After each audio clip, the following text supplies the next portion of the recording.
मृत्यु अटल सत्य है, पर क्या मृत्यु अंतिम सत्य है? क्या लगता है आपको?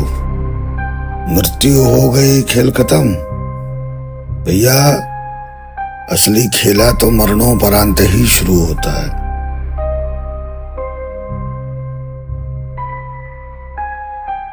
यह तो प्रचलित सत्य है कि 84 लाख योनियों में जीवात्मा भटकती रहती है जब तक कि उसका मोक्ष न हो।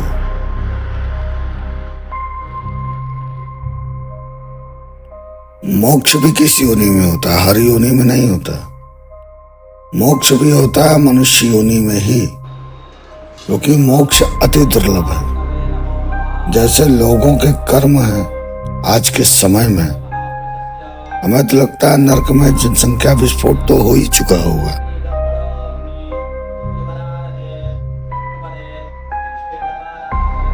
मृत्यु के बाद जीवात्मा अपनी देह से मोह नहीं समाप्त कर पाती जब तक उस देह का दाह संस्कार न हो जाए, दशगात्र न हो जाए।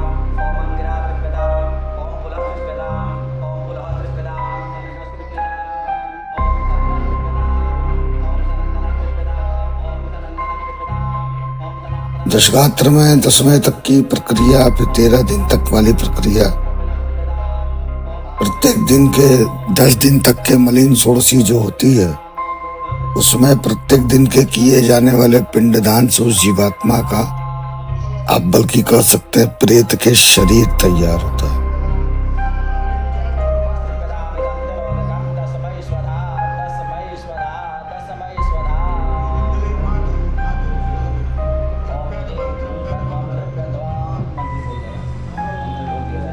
अब आप सोचिए कि मलिन षोडशी मात्र 10 दिन में होती है, फिर मध्यम षोडशी, फिर उत्तम षोडशी, सपिंडन, 13 दिन का कार्य लग ही जाता। उन कामों को यदि 4 दिन में निपटा दिया जाए तो वो जीवात्मा प्रेतात्मा बन जाती है और फिर उसके पूरे कुटुंब को कष्ट भोगना पड़ता है।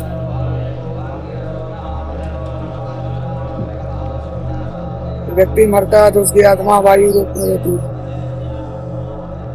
10 दिन के पिंड से प्रेत के शरीर का निर्माण होता है। मध्यम षोडशी होती है, उत्तम षोडशी होती है, प्रेत से पितर हो जाता है। ठीक है, ये एक सामान्य प्रकार। अब इसमें विशेष चीजें हो जाती हैं। अगर किसी की जल की मृत्यु भई, कट के मृत्यु भई, मर्डर हुआ,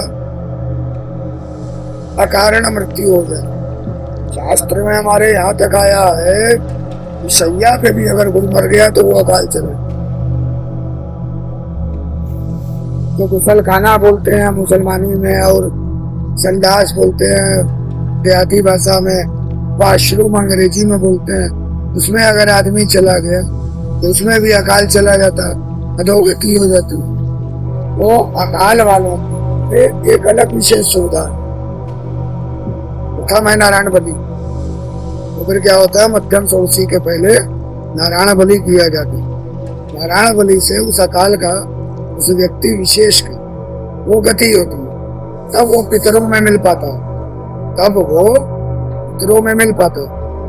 अब जैसे प्रमादवश अज्ञानता में मान लीजिए व्यवस्था नहीं बनी, विद्वान नहीं मिले, आदमी क्या करेगा? सब पैसे में कोई थोड़ी ना होला, पैसा रख के ले हुआ था, ब्रह्मा थोड़ी ना उतर के आएंगे, बृहस्पति थोड़ी ना। तो आपको साधन भी नहीं मिलना चाहिए। आज के समय में सबसे बड़ी विडंबना, व्यक्ति के पास श्रद्धा भी है, पैसा भी है, कराने वाला जानकारी नहीं हो पाता है। एकादशा वाले दिन नारायण बलि, तब वो वार्षिक के अंदर जो है नारायण बलि करते। ठीक है, अब वो जो अकाल व्यक्ति मरा, क्यों मरा? पूर्व में उसके यहाँ पितृदोष होगा जरूर कोई। बिना पितृदोष के घर में अकाल मृत्यु नहीं हो।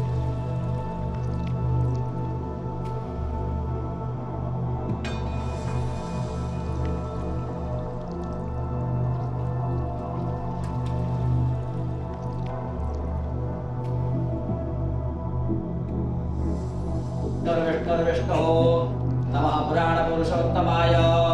मासानामासोत्तमे मासे पुण्य पवित्र मासे कार्तिक मासे शुभे कृष्णे दले कृष्ण प्रवरण्यार्थम् अद्य माणवादस्यां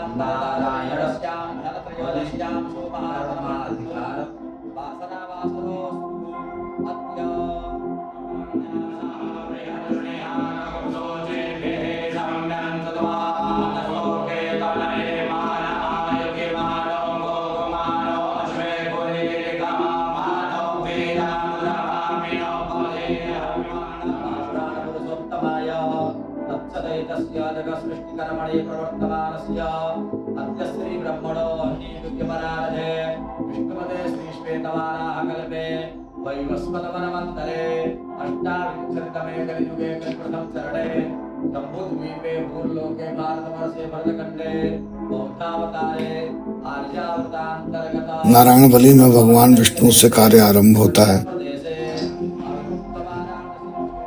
आदौ नारायण बलि अधिकार प्राप्त्यर्थं महाविष्णु पूजनां करिष्ये। ओम ब्राह्मणस्य मुखमासीत् बाहु राजन्याग्रता पूर्वोदस्यद्वैश्यावद्भ्याकुशूद्रो अजायत अज्ञाय नमः। ओम धर्मामनसोजातशक्षो शूद्रो अजायत श्रोत्राद्वायुष्प्राणसमुखादगिरजायत सुरसे स्वाहा। ओम नाभ्यासीदं दविषर्गो शेषणोद्यो समवर्तताभ्यागो मृदिशा श्रोत्रागता लोकाम् अगपयन्नाशिकायुषदा।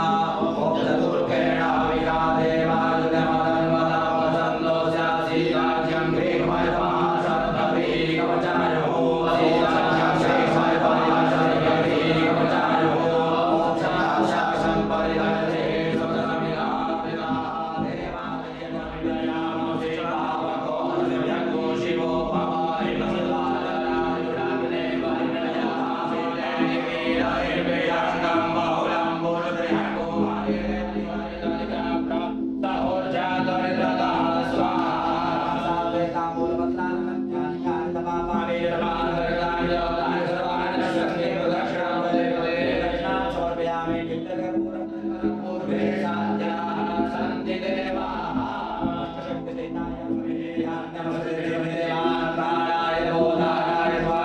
पंचकलश स्थापित होते हैं, उन पर भिन्न भिन्न धातुओं की प्रतिमाएं स्थापित की जाती हैं। प्रतिमाओं में ब्रह्मा की, विष्णु की, रुद्र की, यम की, प्रेत की, वो धातु के टुकड़ों में उनका ब्रह्मा विष्णु रुद्र यम प्रेत का आवाहन स्थापन षोडशोपचार पूजन होता है। इन पांचों के सूक्त का पाठ होता है, ब्रह्म सूक्त, विष्णु सूक्त, रुद्र सूक्त, यम सूक्त, प्रेत सूक्त। विष्णु रुद्र यम देवताः सुप्रतिष्ठिताः भवन्तु। ज्ञानार्थे आवाहनार्थे आसनार्थे च यथा योग्यं तण्डुलजवतिलानि समर्पयामि। शिवनमो नमस्ते यमाय नमः। प्रार्थनापूर्वक नमस्कारान् समर्पयामि। हस्ते जलं गृहीत्वा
पाठ आख्येन कर्मणा तेन श्री महाविष्णुः प्रीयतां नमः।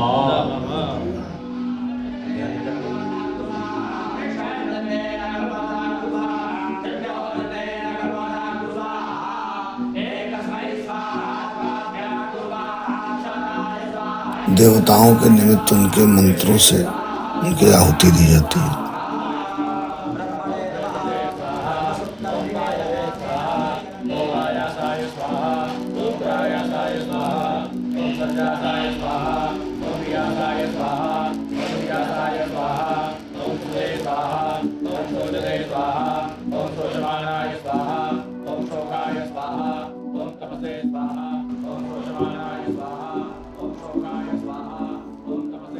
यह सोचना आवश्यक है कि नारायण बलि करने की आवश्यकता क्यों पड़ रही है, किसी की अकाल मृत्यु क्यों हुई।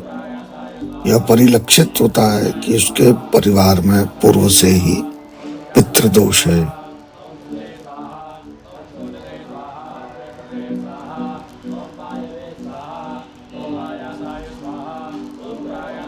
नारायण बलि के बाद ही प्रेत का परिमार्जन होता है।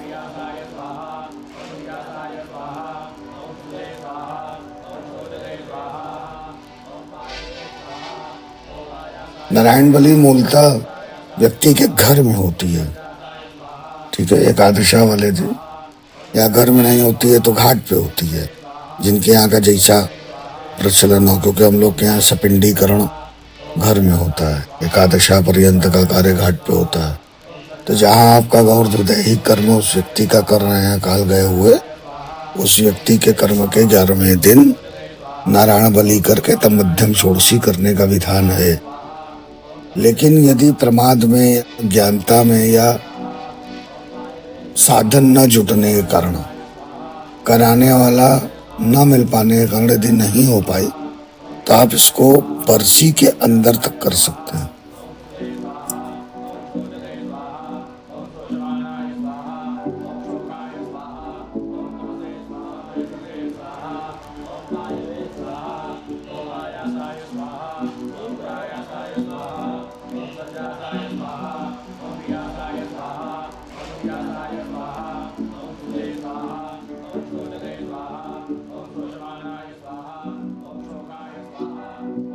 पिंड होगा, पिंड को उसी तरह से करना।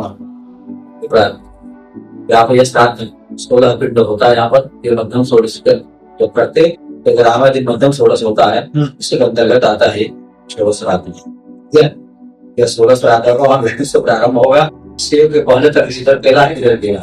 वहां शिव के पहले तक वहां 9 चटाई बनवा, विष्णु, शिव, यम, सोमराज, अव्यवाहन, कव्यवाहन, काल, रुद्र और पुरुष उधर है। बीच में पिता के निमित्त मुक्ति के लिए, और इधर में विष्णु, ब्रह्मा, विष्णु, शिव, यम और तत्पुरुष। अच्छा है, नवदैवत, सर्वदैवत्य विष्णु के निमित्त है।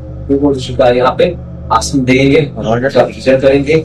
यह आसन लगा है, इस पर अर्घ्य प्रदान करेंगे और यहाँ पे उसके पास भोजन बहुत से निमित्त में सबसे पहले तो भोजन पहुंचा जाएगा।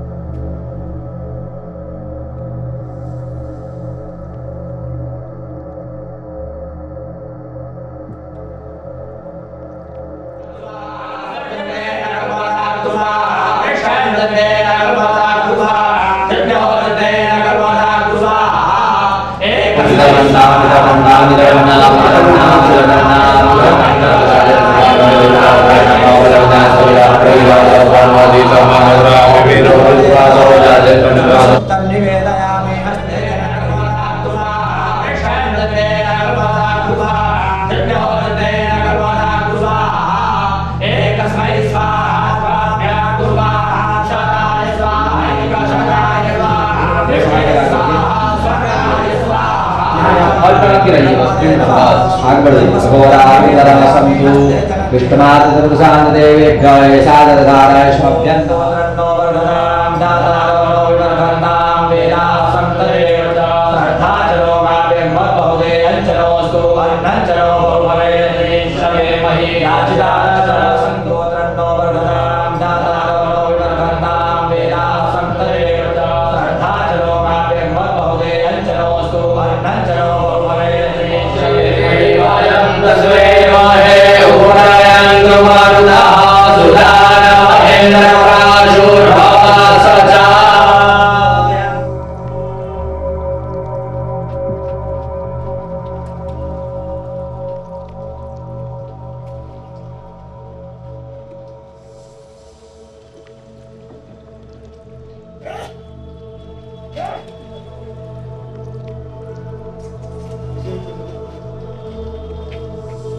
यह नारायण बलि है। व्यक्ति को इस प्रेतत्व से मुक्ति प्राप्त कराने के लिए यह बहुत उत्तम उपाय है, अच्छा उपाय है यह। और यह काशी में जो स्थान दिया गया है, यह काशी में भी उत्तम स्थान, यह विमल तीर्थ पिशाच मोचन स्थान है। यहाँ पर श्राद्ध इत्यादि करने से मुक्त व्यक्ति जो प्रेतत्व इत्यादि में होता है उसको मुक्ति प्राप्त होती है, विष्णु लोक प्राप्त होता है।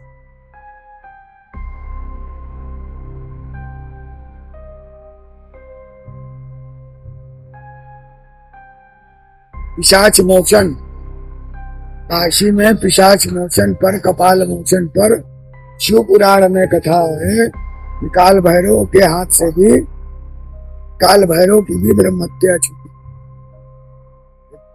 करण आया है ना कि पहले ब्रह्मा जी के 5 सिर थे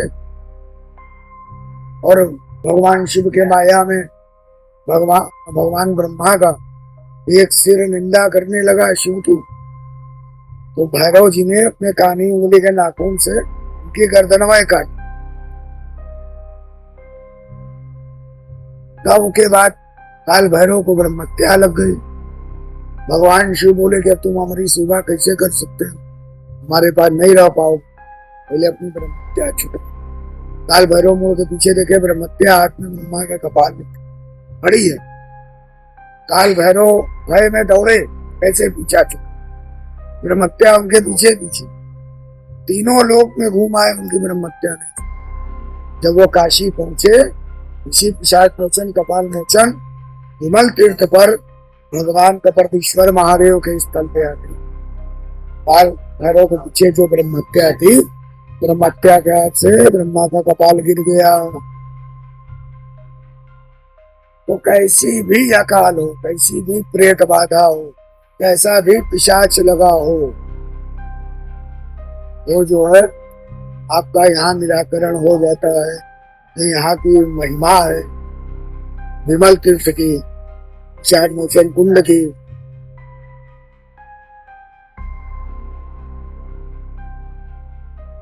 जो है यह स्थान, ये विमल तीर्थ के नाम से है, पिशाच मोचन स्थान है। यह बगल में सरोवर है, यह विमल तीर्थ है। यह गरुड़ पुराण में इसका उल्लेख आया है। दालभ्य ऋषि के द्वारा यह उपदिष्ट किया गया है। इस स्थान पर आकर के कोई व्यक्ति श्राद्ध तर्पण इत्यादि करता है, उसके पितरों को मुक्ति प्राप्त होती है, तृप्तता होता है उसके पितरों को। इसलिए इस स्थान पर आकर के श्राद्ध अवश्य करना चाहिए। आज के समय में लोग परनाना परनानी का नाम नहीं जानते। बहुत से जगह देखेंगे जो है गोत्र नहीं जानते अपना। बजता यार तो बजबे करो, अपना गोत्र नहीं जानते, उनसे द्वितीय गोत्र नाना पक्ष का गोत्र बोलिए तो नहीं जानते।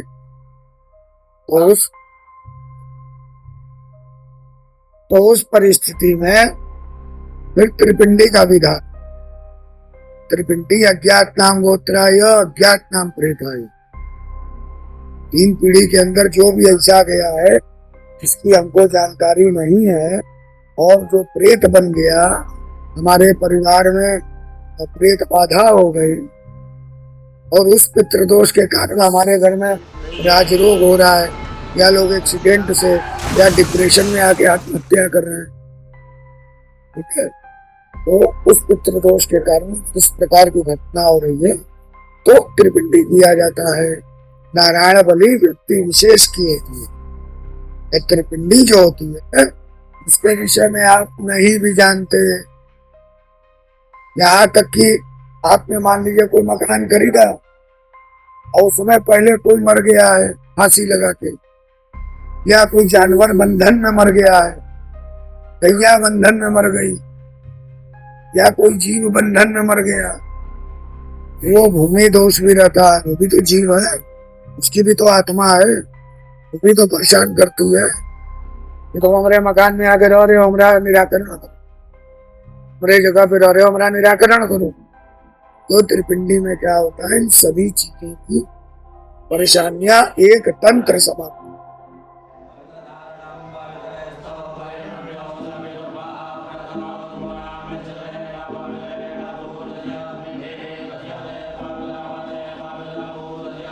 त्रिपिंडी यह एक पर्टिकुलर स्थान पे, एक विशेष स्थान पे होती है काशी में, जिसको विमल तीर्थ कहा गया या पिशाच मोचन के नाम से भी जानते हैं।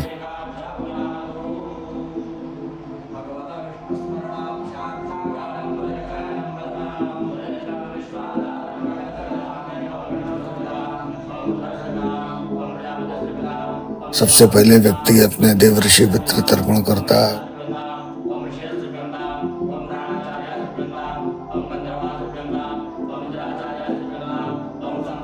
उसके बाद 3 कलश स्थापित होते हैं, ब्रह्मा विष्णु रुद्र, अर्थात उनको सात्विक प्रेत, राजसी प्रेत, तामसी प्रेत का प्रतीक माना जाता है।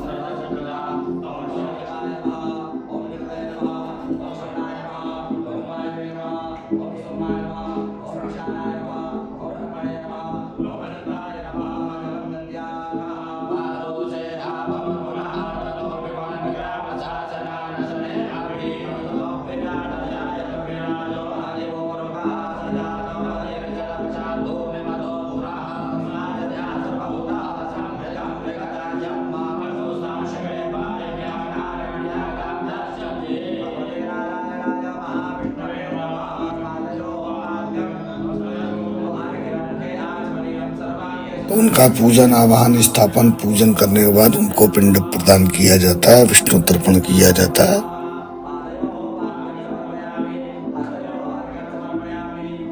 जिसके विषय में ज्ञात नहीं होता।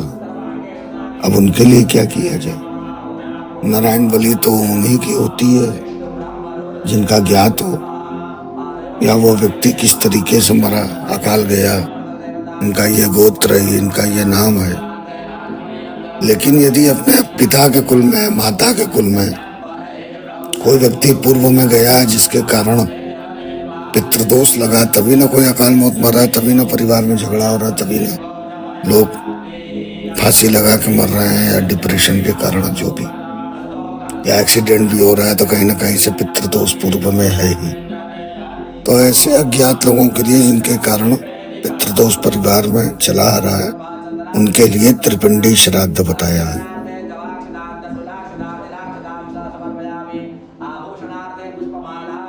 अच्छा, इसका मेन बात यह है कि संकल्प में अज्ञात नाम गोत्राय, अज्ञात नाम प्रेताय करके संकल्प ही किया जाता है। अब यह कार्य है वो यह अज्ञात नाम से हो रहा है, यह व्यक्ति विशेष के निमित्त नहीं है। जिस प्रकार से भी किसी प्रकार का कोई हमको अवरोध हो, कोई दोष हो, कोई व्याधि कष्ट पीड़ा इत्यादि हो, कोई प्रेतत्व आना इत्यादि हो, कुछ भी हो, यह कार्य करने से सब समाप्त हो जाता है, संपन्न हो जाता है, सबकी मुक्ति हो जाती है। निश्चित है यह इस स्थान पे आके अपने भाव से लगन से कार्य करिए, निश्चित है यह प्राप्त होता है, सिद्धि होती है। ठीक है, या किसी प्रकार कोई व्याधि इत्यादि कष्ट इत्यादि हो, तत्व इत्यादि हो, कार्य करने से किसी भी पीढ़ी में हो, अब कहने अज्ञात से किसी भी कुल में हो आएगा, सब पिंड करने तो उसमें आएगा। ठीक है, अपने कुल से हो, ननिहाल पक्ष से हो, ससुराल पक्ष से, गुरु, बंधु बांधव इत्यादि, यहाँ तक कि वृक्ष इत्यादि काटने का भी कोई पशु इत्यादि घर में जन्मगत हो, उसका भी कर्म उसकी मुक्ति बन जाती है।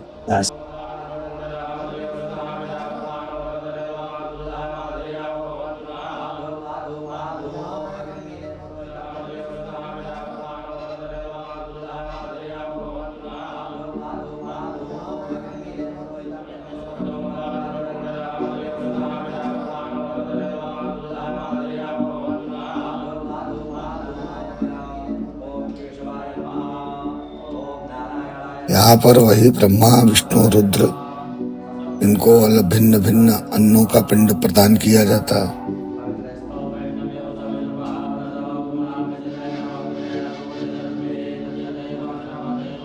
जिसके विषय में, जिसका नाम जानते हैं ना, हम उनका गोत्र जानते हैं, जिनके कारण हमारे परिवार में पितृदोष है, जिसके कारण हमारे परिवार में अकाल मृत्यु हो रही है, या लोग बहुत ज्यादा बीमार पड़ रहे हैं, या घर में धन की कमी है, या वैमनस्यता है, तो ये सब भोगना पड़ता है। तो त्रिपिंडी है, तो त्रिपिंडी करने का विधान काशी में विमल तीर्थ पर, पिशाच मोचन पर ही है।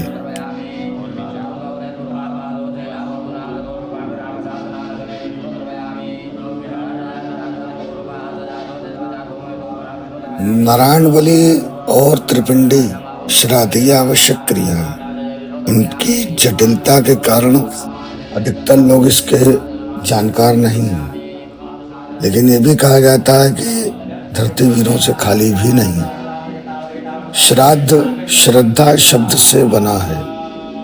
आपको श्रद्धा है तो आप श्राद्ध करिए, वरना पितृदोष के द्वारा मिलने वाले दुष्परिणामों को झेलने के लिए सज्ज रहिए। यहाँ के जो तीर्थ पुरोहित है, यहाँ के जो पंडा समेत हैं, ये सब रास्ता बताते हैं कैसे होगा क्या होगा। आप आइए, बना रोना रोइए, रोना दूर होगा। तने रहोगे रजा तो फिर झेलो